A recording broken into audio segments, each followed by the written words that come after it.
Ah, pwede ko kami pumasok, Nay? Hindi pa po nakapag-input po. Ito yung kanilang surrounding. Ito sa right side. Ito yung kanilang ano. Pwede po kami pumasok? Pwede po.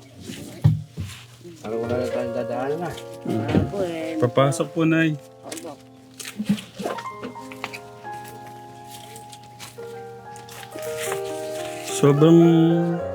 Sobrang busy niyo yata, Nay. Umaga po, nag-meeting po eh. Kuya Darius, bakit ganun? Marami pong tindang ukay-ukay si tita. Oo. Gusto ko ano ba ito?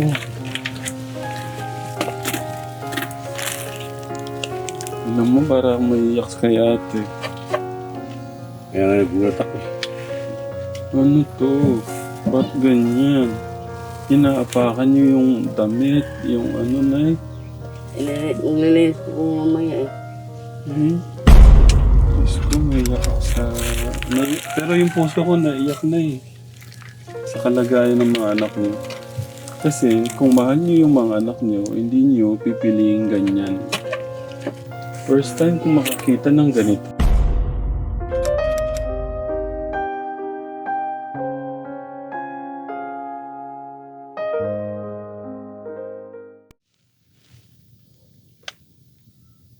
Ang tahimik. Nandito po kami ngayon sa likod po ng sementeryo. Sobrang tahimik po ni Kuya Darius at saka ni Kuya August. Yan po sila. Parang may mangyayari sa sobrang tahimik. Meron. Oo nga. Yun o. Nagtawag siya. Nandito po kami sa gilid po ng bahay na linalapit sa atin, katekra mo. Ayan.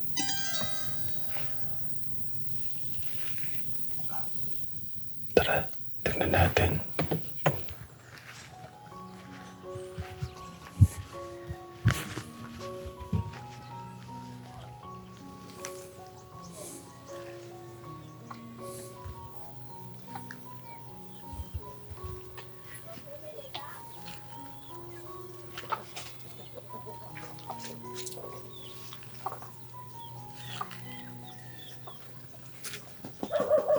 Good morning po. Good morning po. Good morning po.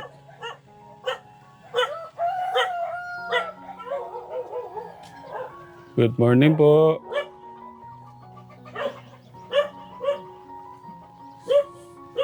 Good morning po. Nasaan sila? Baka naganap ng makakain.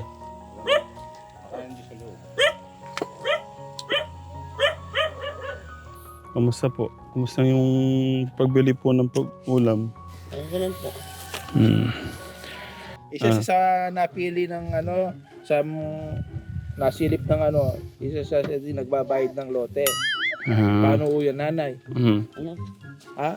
Also po. Kung saan po kayo pupunta? Di pala kayo nagbabayad. May problema pala sa Meron inyo, siya sir. problema. Ah, Isa siya sa nagreklamo yung tenants ko. Hindi raw siya nagbabayad ng renta. Paano yan? paano po? Mag-usap po muna kayo ni Bossing. Mamaya na po tayo mag-usap. Hindi pala kayo nagbabayad, tita. Marami na kayong utang. O sige, ganito na lang gawin nyo. Lutuin nyo yung tinapa. Pakain natin ito sa mga anak nyo. Tara na po. Kailangan may problema kayo, sir. Ay, pakakainin ko muna yung mga anak siya. Tapos paalisin. Oo. Pwede po yan, nanay. Pwede raw, mga katay. Pinabusog mo pa. O siyempre, bago lumakad, busog. Kala ko nakipag-maritesan ho kayo. Hindi po. Papawiting po eh. Ha? Papawiting po. Nagpa-wedding din ho kayo. Kumusta naman po yung pag-wedding nyo? Yan, minsan pag walang katama, wala rin po.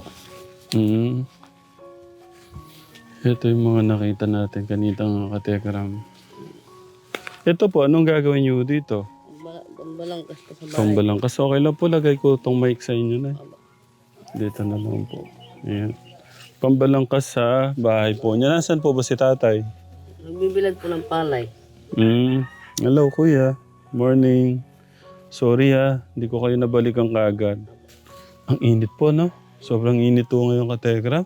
Sa atin ho palang mga minamahal na lolo't lola dyan, sa mga tito, tita, ate, kuya, nanay, tatay, magandang araw po sa inyo lahat. Sana po nasa maganda ko kayong kalagayan. Itong sobrang init po ng panahon na to at sa mga nagtatrabaho po dyan sa initan, inom po kayo ng maraming tubig para iwas stroke po kayo. So yung kinabubuhay po nyo, yung pagweweteng, tapos si tatay, pagbibilad doon ng palay. Ito, kailan ito mga kinuha to? Ano po po yun, nakarang linggo pa po. Nakaraang linggo. Tapos, yun, pang poste po yun, no? Tapos si tatay, wala ho siya ngayon. Bali lang po yung anak niyo, anay? Balik 3 po. 3. Kumusta, kuya? Ha? Kumusta ka? Walang po. Kumain ka na? Hindi pa pala, nay. Nagigising lang po eh. Wala. Pagkahuli talaga ngayon, hindi na nakakakain kasi uubusan ka ng mga kapatid mo. Nagpo po yung isa kong kapatid. Ha? Tulog pa po. Tulog pa din. Kumusta ka? Nag-aaral ka din ba? Nag-aaral ka ba? Hindi ka ba nag-aaral? Nag-aaral po ba siya? Minto na po nung buwan na po. Yung pong panganay, May asawa na po eh. yun po sumunod. Tulog pa po. Tulog. So wala nang nag-aaral po pala sa kanila? Sa pasukan po. Ba't po sila nahinto? Nahirapan po kasi yung bike po namin, laging sira po. Kaya minsan di mahatid. Grabe, no? Okay ka lang ba? Kagabi, kumain ka? Opo. Kumain ka po kagabi? Anong ulam nyo kagabi?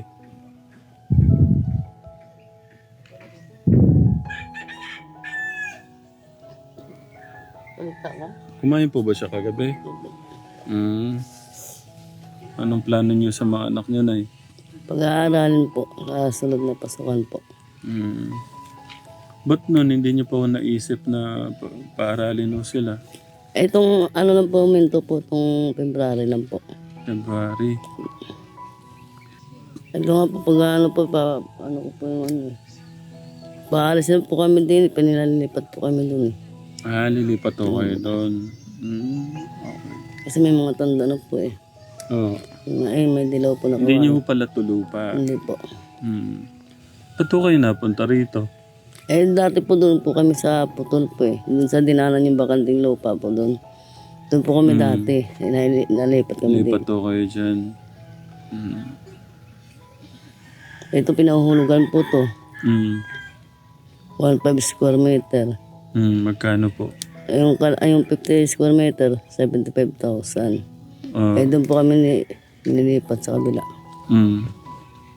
Sa tingin nyo na saan tayo nagkukulang kung bakit ganito nagpapatuloy yung buhay natin? Wala pa hanap buhay po eh. Wala pong ganong hanap buhay. Pag wala na pala, wala rin po. Pero kung kaya naman, kakayanin po no? Ito nga po eh, bibenta po namin bukas po yun. Ang kalakal po. Tapos yung mga ganito yung mga kawawa. No, Nay? Ano po eh. Ikaw yung kasama ni nanay nun, yung lamapit siya sa akin, no? Opo. Ano ba sabi ni mama mo nun, kung natatandaan mo? Hindi ko na po matanda. Medyo natagalan yung pagbalik namin, ha? Ano ba yung matutulong ko sa inyo, ate? Yung lang po, dyan lang po sa pampagawa po ng bahay namin. Nahinto ka rin pala sa pag-aaral mo, no? Opo. Ba't di mo pinilit makapag-aral ka? Nay, kahit wala akong baon, mag-aaral ako. Ganun. Hindi pwedeng mahinto ako. Kasi, kawawa naman nung nung kinabukasan ko, hindi mo sinabing ganun kay mama mo? Hindi. Uminto ka lang. Mag-aaral ka na. Opo. Ba't gusto mo mag-aaral ulit? Para po makatulong po kay mama. Ba't mo gustong tulungan ng mama mo? Para po may pong ano na po kami sa lupa po doon. Pwede ba malaman natin, ba't ka nahinto sa pag-aaral? Ba't ka huminto nun? May nambubuli po sa akin. Ba't ano ba sabi sa'yo? Kung ano-ano po pinagsasabi po sa akin eh. Sige, sabi mo sa akin. Binuli ka lang pala, kaya ka huminto. Opo. Sige, kwento mo sa amin, ba't ano ibang sinabi sa'yo? Yung mga kaklase ko po, binubuli po ako ng mga hindi po ako nakakapagbasa, pero po nakakapagbasa po ako. Tapos ano pa? Yung mga iba ko pong kaklase, nambubuli po, kulot sangot, Ano yan? nangungulangot. Paano yun? Nangungulangot ka? Dati po kasi kung kulot. Malayo niya po kasi kulot. Kaya tinutok sa kulot salot. Paano po? Tinutok po siya ng kulot. Hmm. Kulot kasi yung palayo niya po eh. Tapos Tinutok siya ng kulot salot. kulot salot. Sinasabihin ka, kulot salot. Opo. Sinasabihan kang ganun, ano yung naramdaman mo? Napapaiyak na lang po ako. Marami ba nagsasabing ganun? Opo. Ba't di mo sinumbong sa teacher mo? Hindi naman po ako pinapakinggan eh. Tapos magsasabi na lang din po yung mga nambabuli sa akin, hindi naman po. Ano yung gusto mong sabihin sa mga kabataang nambubuli? Sana hindi na kayo mambuli sa susunod kong pag-aaral. Paano kang pagpasok mo, binuli ka ulit? Hindi ko na lang po sila papakinggan. Malapit naman wala ng para. Ano pang mga kailangan bilhin? Ito, may mga kahoy na kayo. Yero po. Pako. Yero, Pako po. pako.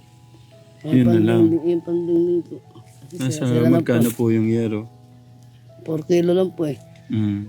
Mga 55 bata po sa isang kilo. Mga ilang yero po ba kailangan? Walang kung anong yero po eh. Para maano nyo na mga ilang yero po kailangan. Yung mga 10 siguro po. Magkano po yung 10? Walang sa 55 isang kilo po eh. Mga magkano yan, Kuya Agos?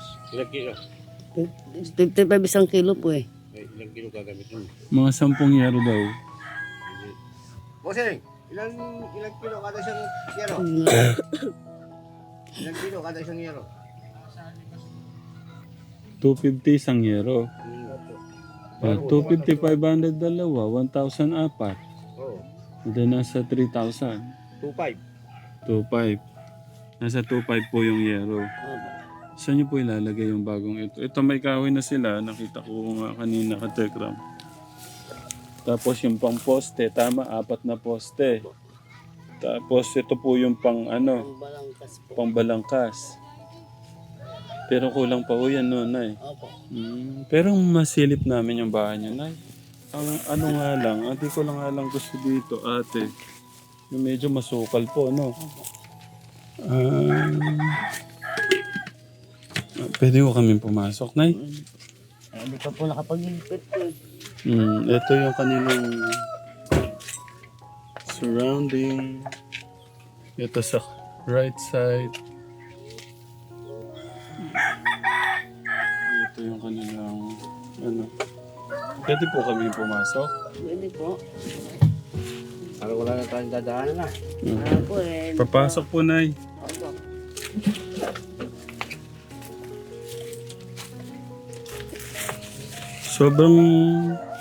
Sobrang busy nyo yata, Nay. Mga po, umaga po, nag-meeting po eh.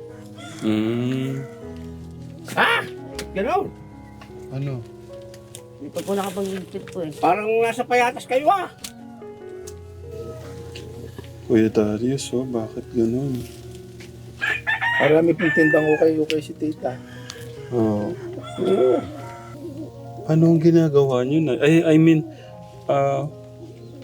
buti hindi nyo man lang malinis kahit konti na. Iniisip po, pagka ano po, Pagka, meeting po eh. kailan po yung huling linis nyo na? Yung makarang linggo po. Patingin nga po ulit.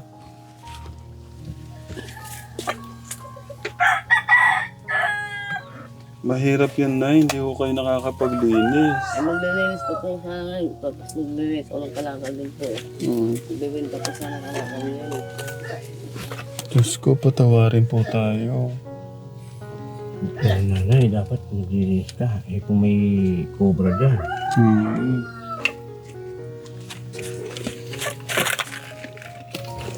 Diyos ko, kawawa naman yung mga bata. Ano ba ito? Alam mo, parang maiyak kay ate. Kaya nga nagulat ako eh. Ano to? Ba't ganyan? Inaapakan nyo yung damit, yung ano na eh. Maglilinis po po mamaya eh. Diyos ko, maiyak ako sa... Pero yung puso ko naiyak na eh. Sa kalagayan ng mga anak nyo. Kasi kung mahal nyo yung mga anak nyo, hindi nyo pipiliing ganyan. Diyos ko, patawarin tayo ng ating Diyos. Bakit ganyan? First time ko makakita ng ganito.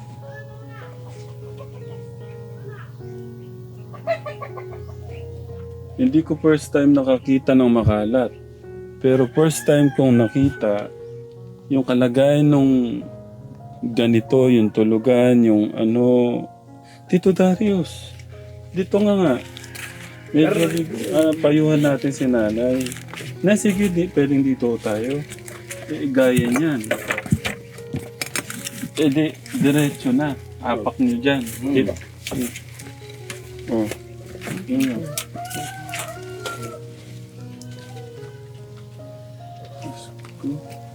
Nay, maawa naman tayo sa mga anak natin. Paano sila natutulog dyan? Yan po.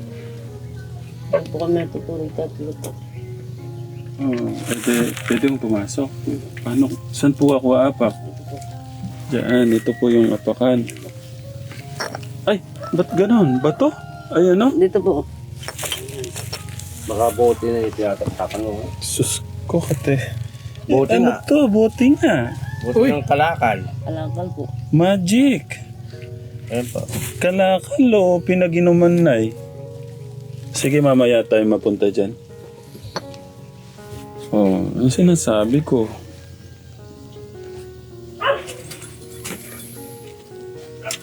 Si tatay po mamaya panlabas. Saan ho kayo natutulog dyan? Diyan. Tapos, ate, saan ka natutulog? Dito. Kuya, saan ka natutulog? Dito.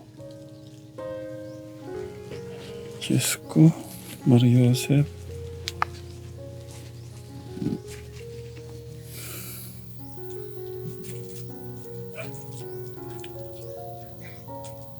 Akala ko si Nanay Apple lang yung ano.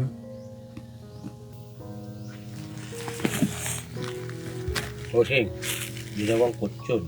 Yung ano, Yan. yung mga damit.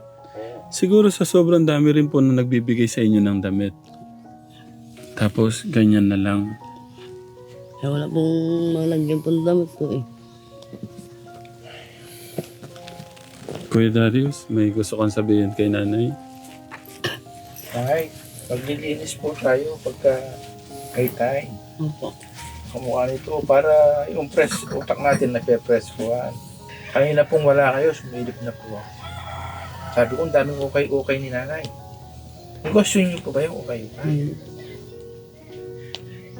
Kaya pala, ano yung kuwan kanina? Style. Ganun lang kanina. daming damit ni nanay. Nay, kanina, pasensya na ho sa tanong ko kung mahal niyo yung mga anak niyo. Kasi ang sa akin lang naman, kung mahal mo yung mga anak mo, gusto mong bigyan ng... Kasi kahit ganito yung bahay niyo, pwede naman siyang hindi ganito, di ba po?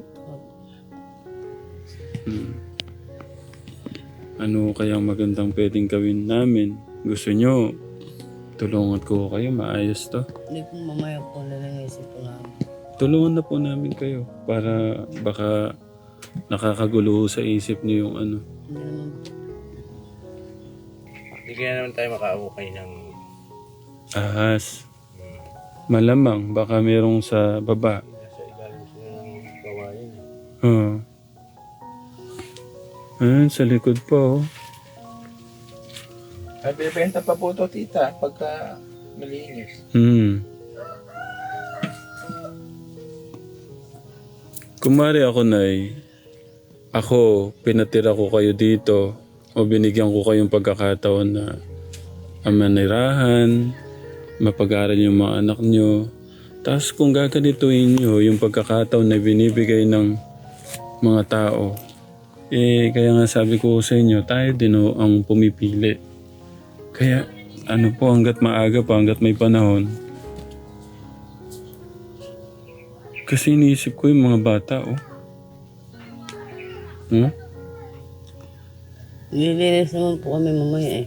Dapat nga, pag uwi ko sana, maglilinis ko sana. Ilang beses sa isang taon ng paglilinis nyo, Nay? 3 beses. Ah, Mga baba. Kasi wala po paglagyan po kasi ng mga damit po eh. okay. Hindi po. Yung iba po ba dyan kailangan? Ano po, Nay? Sige, tulungan mo namin kayo. Huwag na po. Kaya na po. Pwede naman, Nay.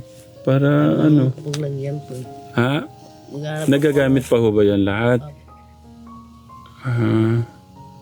mamaya po siguro magdadala po ng sako. Tama eh. Sako Sako. yung mga damit. Bibili po kaming sako. Bili tayong sako. Kuya Darius, ano? Sako, ano pa? Yung sako muna. Maano muna natin tong kalat. Baka nga may ahas sa baba kasi nga po nasa baba ho kayo ng mga ng kawayan.